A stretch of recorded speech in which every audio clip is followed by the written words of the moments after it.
folks, it's Nick Granville. So I thought I'd do a Q&A today. So I'm going to answer your questions. There's been a lot of really positive comments from people. I really appreciate that. So yeah, here's some questions. First question, Lydian dominant should be next. Yeah, I'll do a video about Lydian dominant soon because I use it a lot. Next one, functional harmonies for dummies. Trying to teach my students and would be keen to see how you explain it. Okay, so this is from Robert Laurent, who used to be one of my students at jazz school when I used to teach there.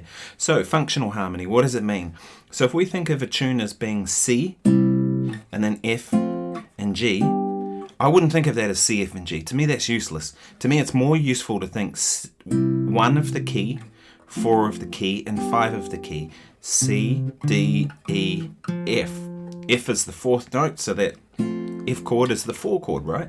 And then G is the 5 chord and 1. To me, that's more useful because now if, say, the singer says, oh, I want to play that in the key G, you go 1, and then I go 2, 3, 4, 4 chord, 5 chord, 1. And that can apply to any chord progression. So I much prefer to think functionally about chords rather than being in a key. It can have a downside. Downside is people will say, oh, let's just play it in the regular key. And I'm like, what is the regular key? I don't think that way about it at all. But yeah, that's sort of a brief into how functional harmonies, how I think about it. All right.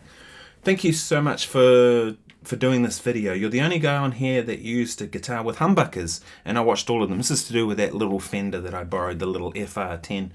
You sold me for sure. I'm just undecided whether to buy the 10 or 12. Do you think the bass is really good on the 10? Yes, I do. I think the bass is plenty full enough on the 10. I'm getting a 12 in to try. I'll do a comparison between the 10 inch and the 12 inch. But most of the time when I played the 10, I had to turn the bass down because it had too much. You could do a lesson on rhythms on a shuffle with chord subs and versions that you might use to spice things up. Right, so shuffle, it's a blues essentially, right? Most of the time. Now there are different shuffles. There's the Jeff Porcaro shuffle, as in like Toto, and all kinds of other kinds of shuffles. But generally when we're talking about shuffle, we're talking about the blues. So in the key of A, a shuffle feel is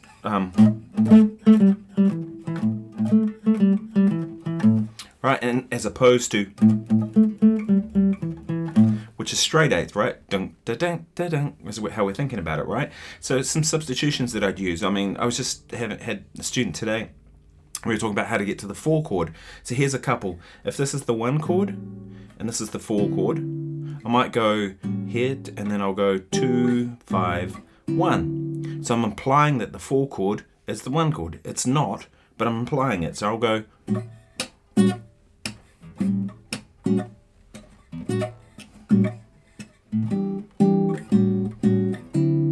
To get me there, right? Another one that I use quite a bit is on that 4th bar, I'll put in a C sharp diminished if I'm in the key of A.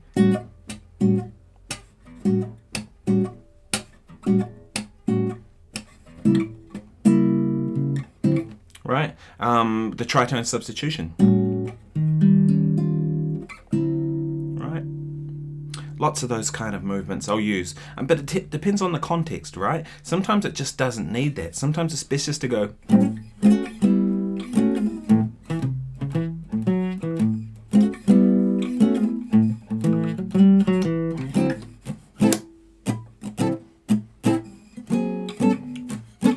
And just groove and let whoever's soloing or whoever's singing the melody do their thing.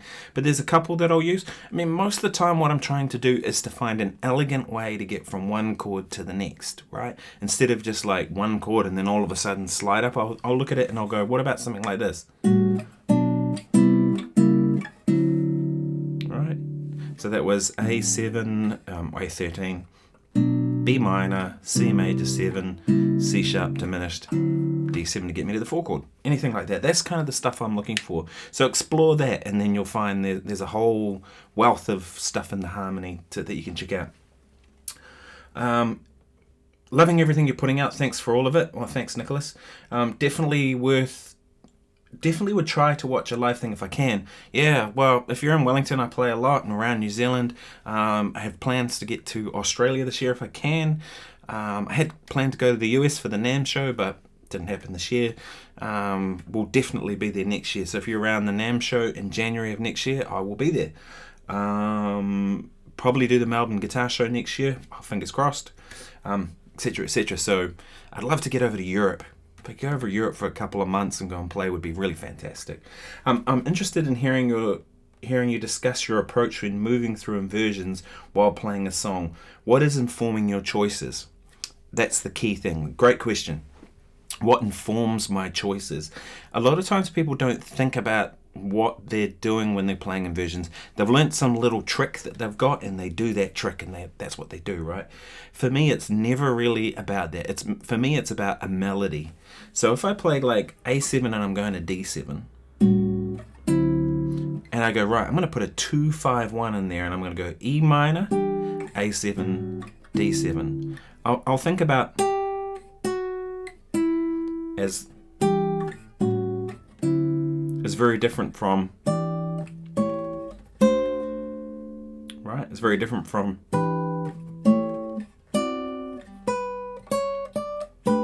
so whatever note I have on the top essentially becomes a melodic idea.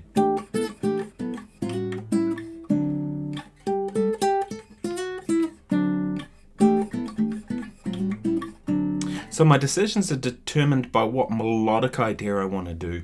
My rhythm determines a lot of things too, like if I'm playing a certain groove, then I'll try and find a flow that works with that.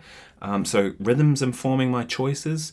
The melody is the top note of my thing is informing my choices. And most importantly, whatever melodically is happening is informing my choices, right? If I hear a little part of a tune, then I don't necessarily always want to be a departure from that. I don't want to copy it, but I want to play something that supports it and sets up what's happening next.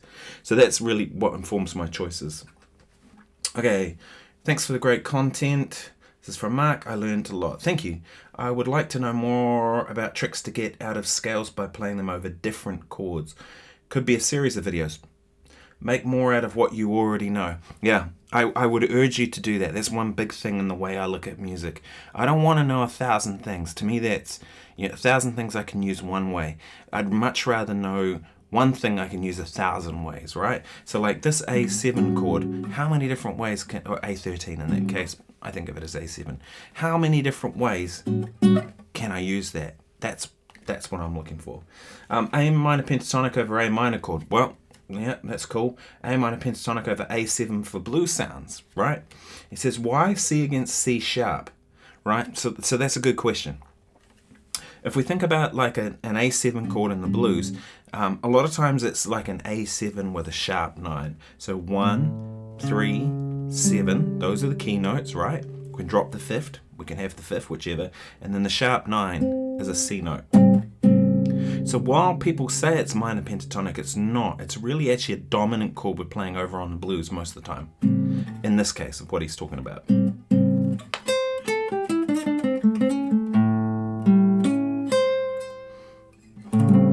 It's that sound. The Hendrix chord, right?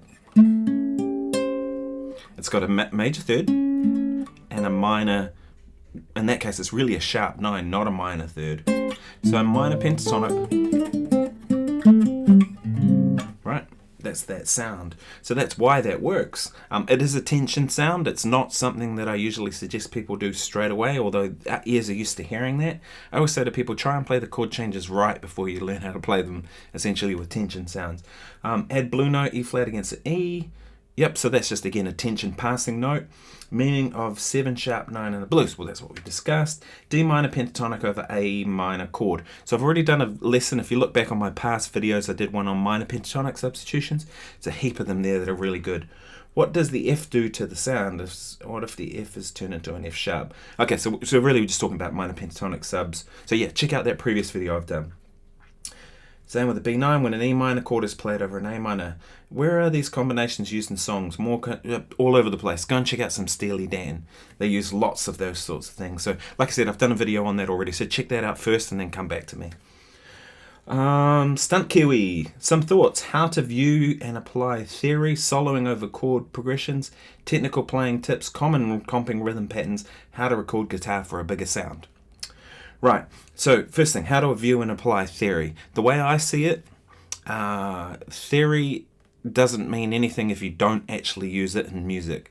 So the whole thing for me is I want to take a theoretical concept and I want to use it in a way that is an actual musical statement, not just a running of a scale, for example. So I think a lot of times people get stuck with that because they just run up and down a scale.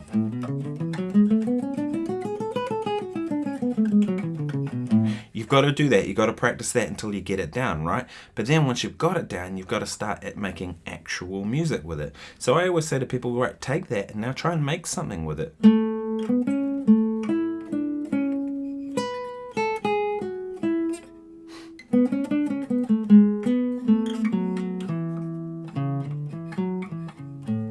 Even if it's a dumb melody like that, you're making music, right? So you're putting it into a context straight away. And I think that's kind of the key thing. And again, you don't need to know everything, right? Nobody knows everything, but you need to know some things well and be able to actually use them. So soloing over chord progressions, well, I've kind of talked about that a little bit already in other things. Technical playing tips, that's a video lesson in itself.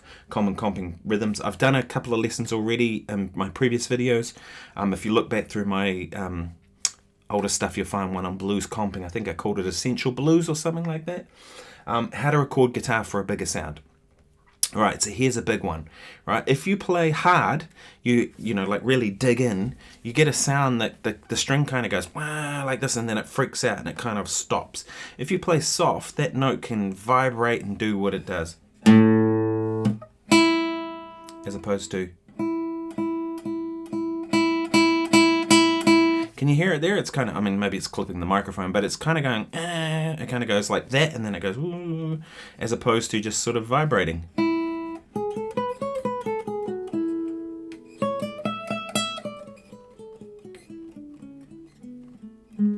So I find a lighter touch generally gets a bigger sound, right? Another thing you can do is double guitar parts. If you play things, you know, and pan it left, and then you play the exact same thing as close as you can get it and pan it right, it'll sound like a big full sound. That's the way a lot of those Metallica sessions were done, right? They just overdub lots and lots of guitars, make it really thick and heavy sounding, but not. It was like a sum of all the parts that made it big, not each individual part. So I find that's a really useful thing to do. So like layering, playing lighter, you'll get a fatter sound. Excuse me. And that's always a good thing to do too. You know, spending a bit of time placing the microphone in the right place. If you're playing an acoustic guitar, if you're playing an electric, you know, again, thinking about microphone position really goes a long way. Right. Where are we? Could you do a lesson on playing rhythms on a shuffle with chord substitutions? Well, we talked about that one. Similar stuff. Someone asked about when I played Canon in one of the other videos, the Canon and D. It's that basically that.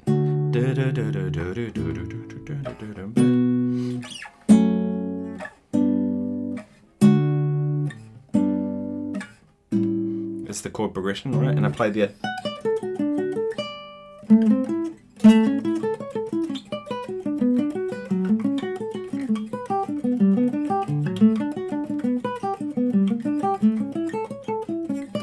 I did it as a throwaway comment because I was really talking about skip. If you check out the previous video on string skipping arpeggios on the minor pentatonic and what I could use them, I just showed where I got them from. But basically, I'll play the C, you can slow it down if you want.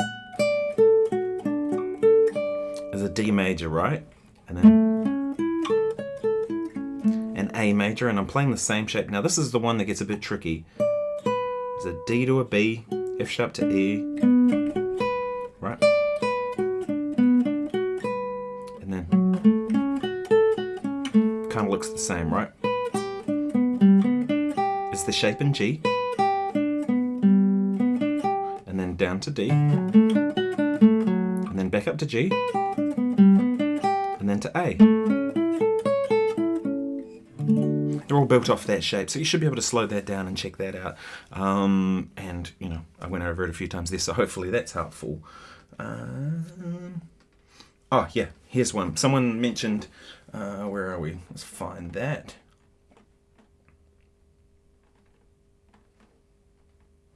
Hi, Nick, great video. Can you talk a bit about the neck profile of your Ibanez AR520? How does it compare to a typical Gibson neck profile, etc.? Really interesting guitar, and it's such a nice price point. Yeah, I agree. It's a really Interesting guitar. So here I have it here. The neck profile I would describe as kind of in the middle. It's not a thin neck.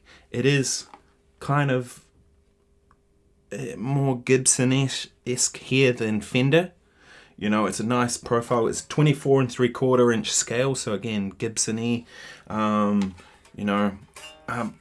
It's not a big neck. It's not like a 50, 59, 58 Les Paul softball bat neck, but it's definitely not a shredder neck either. It's somewhere in the middle. It's smaller than my AZ neck, but it's smaller than my SCO guitar neck in terms of thickness of the neck profile, but I find it super comfortable. It's one of the reasons I like this guitar so much, is this neck is really nice.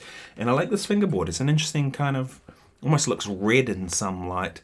So that's how I would describe the neck. And as I mentioned in the modifications video, if you haven't watched that, check it out. But I took some of the finish off the back of the neck. Yeah, so I hope that helps. Anyway, thanks so much for watching. My name's Nick Granville. If you haven't subscribed, please subscribe. It's really useful to me and to checking out future content that's coming. If you have any questions, leave them below. I sort of accumulate these, and maybe I'll once every so often do a Q&A for people. I'm doing a podcast once a week with my friend Warren Mendonza. Really fantastic guitar player from Auckland. That dude is bad. He can really play. So check that out. I think it's called No Guitars Without Music. Something similar. Can't think. No music without guitar. No guitars without music. No music without guitars. One or the other way around. Anyway, if you search my name in podcasts and Warren, you'll find it. It's been fun just getting together once a week and just chatting and talking guitar. And Warren, and he knows a lot about guitar stuff. That dude he's pretty deep with his knowledge. So we just go on rants and yarns and talk about stuff, and it's pretty fun. So anyway, that's on his channel. He goes by Black Strat Blues. That's Warren Mendonza. Great player. So yeah. Anyway, I will see you all tomorrow. Thanks for tuning in. Cheers.